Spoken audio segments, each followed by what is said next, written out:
He plays rugby league for St Helens and for Italy, the land of his father. Originally from New South Wales, he's played for West Tigers, Gold Coast Titans and 5 times for the Kangaroos of Australia. He weighs in at 102 kilograms and does the grunt work of a front row forward. His name is Anthony Laffranchi, aka Boofa.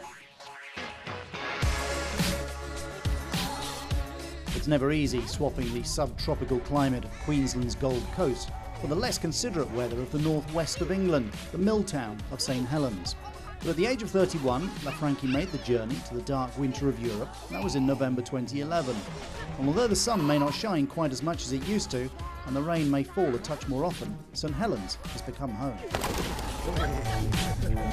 Yeah, it's good, especially this time of year in the summertime. Kids love hanging out at the park, and being so close to home, we normally just kind of come here, hang out and just enjoy the sun. And kids love the ducks and the bird, obviously, but the best part is the ice cream van up the road here. So especially when it's not open, it's a bit of a promise broken, really. So yeah, we tend to come here often and enjoy our time out here. Come, Roxy, ice cream. Ice cream. As culture shocks come, it was a tough one. Laffranchi arrived on his own to find a home and settle into his new work environment at Langtree Park.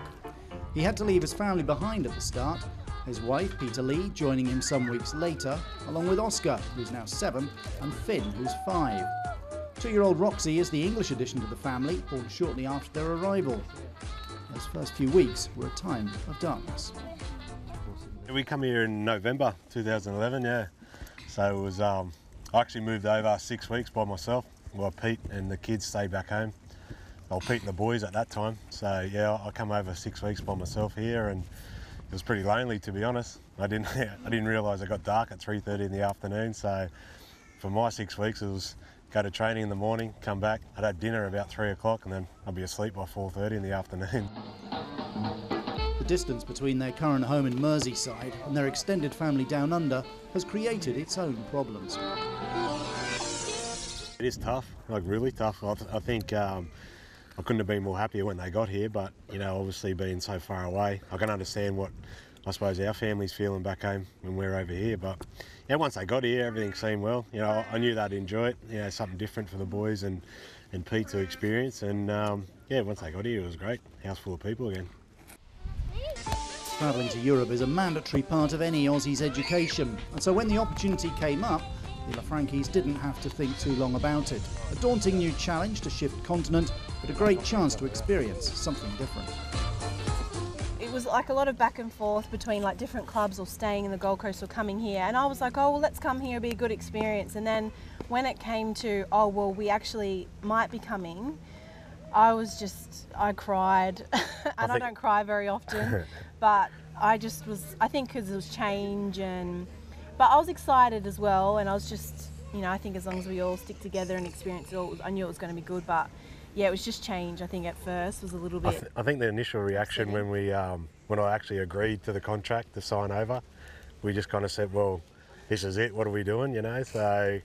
But it was not as if it was a knee-jerk reaction. It's a lifetime experience, though. Yeah. And I think once you're here, you know, you live in a bit of a bubble in Australia. You know, you don't venture out to many other countries because, you know, it's quite isolated. That once you come here, you just realise a different way of living, and, you know, broadens your horizons a little bit. Swings and roundabouts of family life certainly keeping the Laffranchis busy, sorting schools and making sure the kids do the homework. But this is the kind of park where life is sweet. There's no pressure from the job, no facing the fans, and no justifying the paycheck. That is reserved for the other park, Langtree Park, home of St Helens, a proud founder member of the Northern the Rugby Football Union back in 1873. One of the most famous clubs in the world. Their white jersey with the red V, an iconic symbol of rugby league around the world. St Helens, who had last won the Super League title in 2006, losing the next 5 finals. No pressure for Laffranchi then, who'd already ticked most of the boxes in Australia. Just a new challenge, which came at the right time. I pretty much did everything in the game. Obviously in the NRL, I won a premiership, represented City Country, New South Wales and Australia, and obviously the move to the Gold Coast was great as well. Unfortunately we didn't get to a grand final like we would have liked to on the Gold Coast, but I ticked a lot of boxes back in the NRL and achieved a lot, and I think to test myself in the Super League and at a new club and a new league and a new country is more appealing to me to make the move. Laffranchi had indeed done it all in Australia. A premiership winner with West Tigers in 2005, a New South Wales State of Origin representative, 5 times a Kangaroo. The differences between the game in Australia and in England were immediately apparent, not just on the field though. I didn't know what to expect from the crowd, and obviously that's probably one of the first things that I noticed was the crowd and the fans and spectators. They do a lot of singing over here in the English Super League, and and I think the game itself was a bit quicker. A lot of attacking rugby league, and Saints are a really good attacking team, so that kind of took me by surprise, but it's really enjoyable to play this style of rugby. Laffranchi began his professional career with the Tigers in 2001, racking up 102 games. In 2007 he left Sydney for the Gold Coast Titans, by coincidence chalking up another 102 appearances. So how does Australia's NRL compare with England's Super League? Play a lot more in the NRL, obviously they're big, a lot of structure and completing sets and grinding games, and I think that just levels out what type of competition is over there. Week in, week out, it's kind of a grind game. You're coming up against a quality team each and every week. So that's probably the difference between the NRL and Super League. Laffranchi was injured in April, damaging nerves in his arm during the game against Castleford. Briefly, there was some talk of retirement, but Boofa chose instead to dog it out. No rugby through May and June, just hard sweat in the gym. John Wilkin and club captain Paul Wellens are both England and Great Britain internationals. They've been at St Helens since the Industrial Revolution. They expect the new arrivals to buy into the tradition and ethos of the club.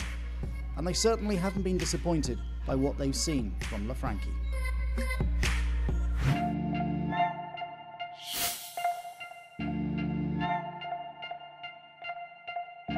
When an Australian player comes to this country, I think in the first few weeks you're just going out your way to find out as much about this person as you can. This person's coming into your place of work. So when we met Anthony, I think my first impressions were he's such a polite, well-mannered, nice, caring sort of family man. Those things just come flooding across from his personality, and really that's not changed now 3 years down the line. Is that's what we've come to know him as, is a real genuine caring fellow who's passionate about the game and also passionate about his family, Peter, his wife and his kids who are just lovely as well.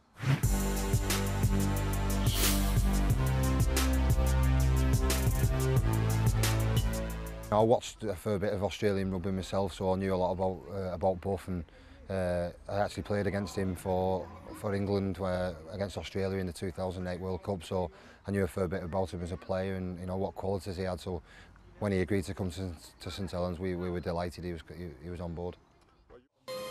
It's all good enough wrestling with the new faces, and a new culture takes some getting used to. So it's always nice to have someone around who reminds you of home. Laffranchi was fortunate to find the New Zealander Sia Soliola already in situ at the club. He would go on to captain Samoa in the 2013 World Cup. And then last year, Willie Manu pitched up on Merseyside. Born in Sydney, but a Tongan international, Manu had played with Laffranchi back in those Tigers days.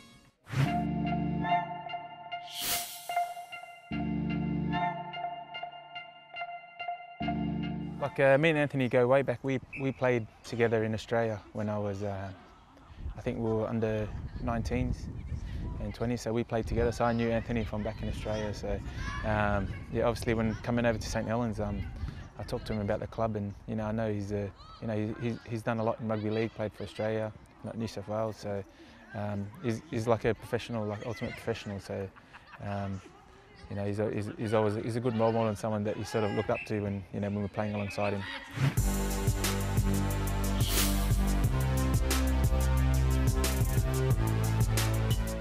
I was pretty excited actually, after knowing what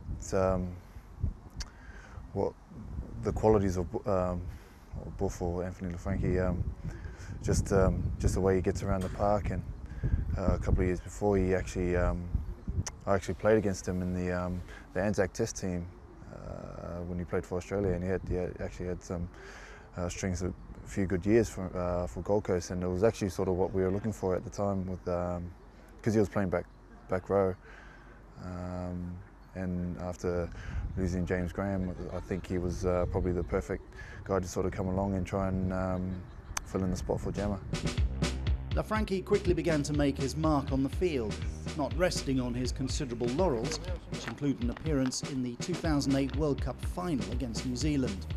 In his first season, he scored 8 tries and nailed 601 tackles. It was pretty much the same last season as well. An immense work rate and willingness to get his hands dirty. And it's that professionalism which means that he hasn't just won the friendship of his teammates in the dressing room, but also their respect. No, he's a pretty easygoing fella, and he's pretty. I actually learned a thing or two off him when he actually first came here, as well. But for us as overseas players, we try to help out the new boys as much as we can. You know, it's everybody's different in the way they approach coming over to England. But mate, Boof was easygoing. He found his joint and got along with the boys really well, pretty easy, pretty quickly, and yeah, his adjustment was like really good. His professionalism, I think, you know, his attention to detail from the game is second to none. His preparation, the way he conducts himself. His communication on the field, he really is a true professional, and he sets an example for a lot of the young guys coming through our junior system here, because you know, he's had a long successful career, and it's no coincidence that's off the back of a great work ethic. 2012 wasn't a great success for St Helens, as they sacked 2 coaches and failed to reach the semi-finals for the first time in 12 years. 2013 was much better. They reached the preliminary semis this time. Laffranchi's form consistently good, another 8 tries and 562 tackles, completing the transition.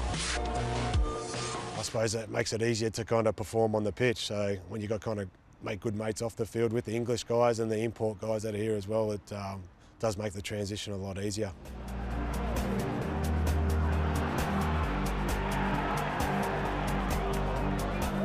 It took a bit to adapt to, you know, obviously the structure that Nathan brought in, and you know, it was probably a bit of a learning curve early on last year. We had a lot of guys mix in, you know, key positions. I think our 9, 6, 7 and 1 kind of got mixed around a bit last year, and I think this year with the bringing in of Luke Walsh and, you know, obviously Johnny at fullback and Robes at 9 and Lance Ahar at 6, we've kind of stuck with that combination, and we've seen, obviously being 12 months now under Nathan Brown, and you know, everyone seems to know their role a lot better, and the structure kind of seems to be in place a lot easier.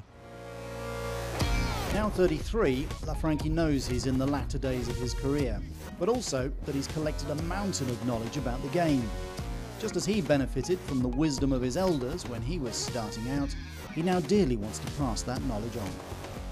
It's something I pride myself on. I remember, you know, to this day I had a lot of help when I was coming through as a young fellow with the senior guys, and yeah, that put me in a good position where I am now. You know, obviously with the professionalism and, you know, kind of preparation to playing and on and off the field. So yeah, now I'm also shoes on the other foot. I'm the senior guy of the squad now, and yeah, I enjoy kind of giving feedback to the younger fellas, and you know, I'm an open book. I love to help out where I can, and you know, obviously lead by examples on and off the field as well, and you know, hopefully that can rub off on the young fellas coming through.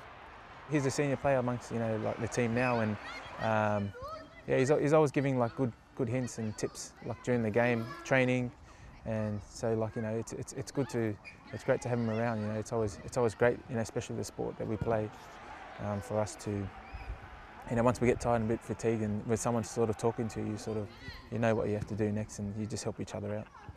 Yeah, his communication on the field, I think, is Buff's greatest strength. He's He's very vocal. He talks to the players inside and out of him, not only what he wants but what he expects of them. He doesn't let anybody get away with taking shortcuts. He's on the back quite a lot, which it's imperative, within rugby league environments, and especially when you come to big games where small margins are the difference between winning and losing.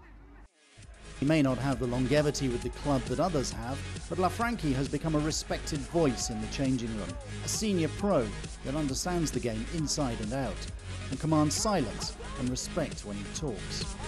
James Roby is another St Helens one-club man. He's impressed by Laffranchi's drive to be the best.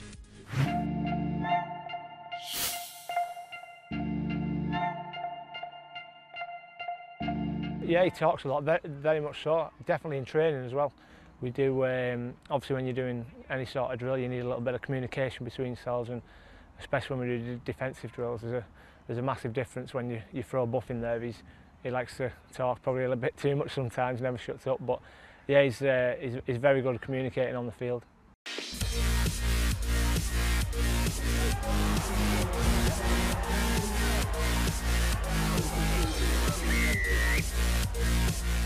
When he needs to be, Buff's, like when he talks, he makes a lot of sense when he actually talks about it. He doesn't talk awfully loud or awfully much, but when he does it, it's actually you get quality out of him.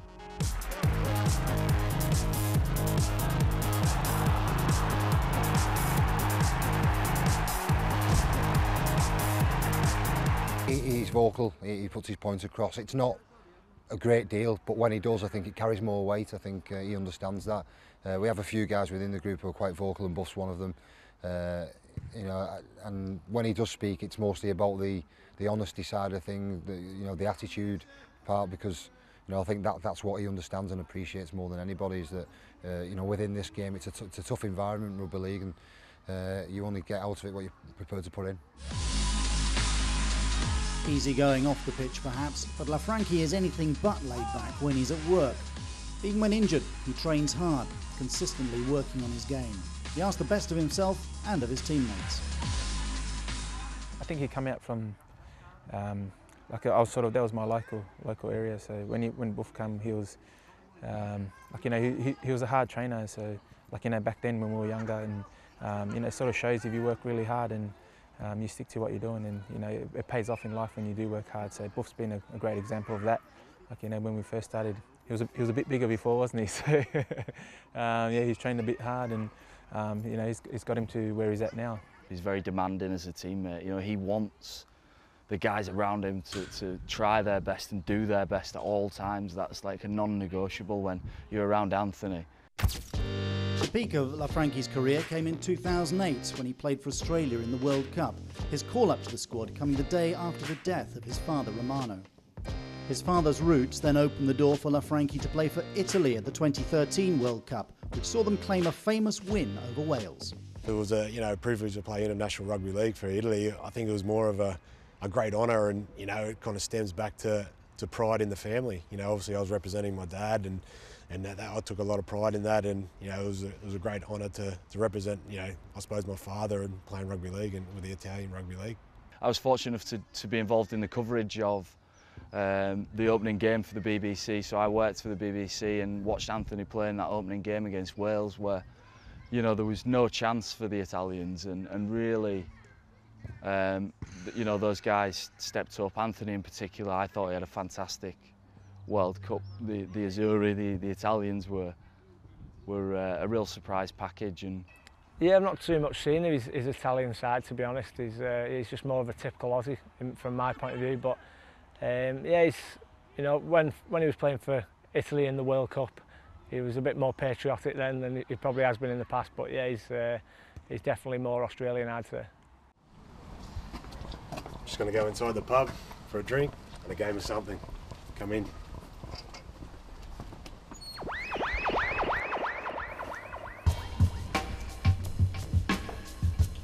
Hey boys. What's going on, mate? How are you? Yeah, good. Rosie?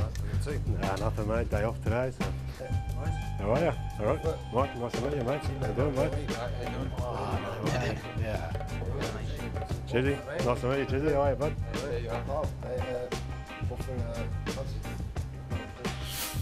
Like most Aussie sportsmen, Laffranchi's a social animal. He enjoys a beer and the occasional game of darts, sometimes with these two, world number 26 Michael Smith, world number 9 Dave Chisnell, runner-up to Martin Adams in the 2010 World Championships. Both of them passionate St Helens fans. St Helens has more than its share of celebrity supporters, the actors Johnny Vegas and Ricky Tomlinson among them, and a host of sportsmen follow them closely as well. The cricketer Andrew Flintoff, boxer Ricky Hatton and footballers Tim Cahill and Joey Barton all root for the Saints. That's right. Nice there, well done. Nice, Felzy. Nice, Chizzy. All right, mate. The day off is the chance to take R.F.C on the short journey to the Big Smoke. Liverpool is just 20 kilometres from St Helens, an easy day trip, and a welcome chance to get back beside the sea, an everyday occurrence when they lived in Sydney and the Gold Coast. Liverpool was one of the main points of departure for emigrants heading for Australia in the 19th century, and that lends a little bit of perspective to Laffranchi's journey. Yeah, it is, you know, obviously the very old buildings and a lot of new buildings mixed together, so obviously coming down here, it's a good reminiscence with the old with the new, and you know, in hindsight, it's probably the docks, if anything, might be older than Australia itself. So it's a good spot to come down and enjoy the scenery. It also happens to be a very strong part of the English sporting firmament, and Laffranchi hasn't missed out on the opportunity to return the support in various areas, notably at Anfield. Liverpool being probably the closest major city, we've adapted the Liverpool Football Club as our home team. Been to a few games at Anfield, and obviously those rivalries are there with Everton just across the road and Anfield and Liverpool, so it kind of reminds me of the Wigan and St Helens kind of derby games when you go watch them ones. Laffranchi only signed a 2-year contract, but he's in his 3rd season already. This year's injury has led him to think about the end of his playing days and a future beyond the bandages and the liniment. It's always in the back of your mind. Obviously, we enjoy our times here. We're in no hurry to move back, but as the reality is, you got to come. Rugby league's got to stop at some time, and I suppose I'm pressing towards 33 and 34, and I've had a great career. 14 years as a professional, and whilst I enjoyed my time, we're going to move back at some stage. So yeah, you talk amongst the family, and obviously you are away from your immediate family and friends, and to make the move back, but it's another chapter in your career, and we'll take that when it comes. It's possible that Laffranchi will head back to Australia at the end of the season, perhaps as an ambassador with the Gold Coast Titans, perhaps as a TV commentator. Whatever happens, he looks set to remain in the game which he's graced for so long, for some years to come. Enjoy the game. I suppose I know the game, and whilst you play in front of the camera, I like to be, get behind the camera and obviously, report on the game, or commentate on the game, or just kind of continue to be involved with the game. It's I see the game of rugby league as something that's I know, and I know it well, and to kind of, I suppose, pass my knowledge on to other people is something that I'm passionate about and I'd like to do in the future. 10 seconds to go here in the Super League final. By the looks of it, the Wigan Warriors are going to take this one out 30-16. We've got the crowd counting the clock down, the players watching it. As the full-time siren goes here, we see the players celebrate the Wigan Warriors, their 3rd title in the Super League seasons. Full credit to the Warrington Wolves. They put up a brave fight, but for the Wigan Warriors to come back from 16-2 down to take this out, it just shows what a great team and what a great club this is. We wrap it up here with Wigan Warriors, the champions of the Super League once again. I know I sound great, but I think I've got a few more years left in me on the pitch.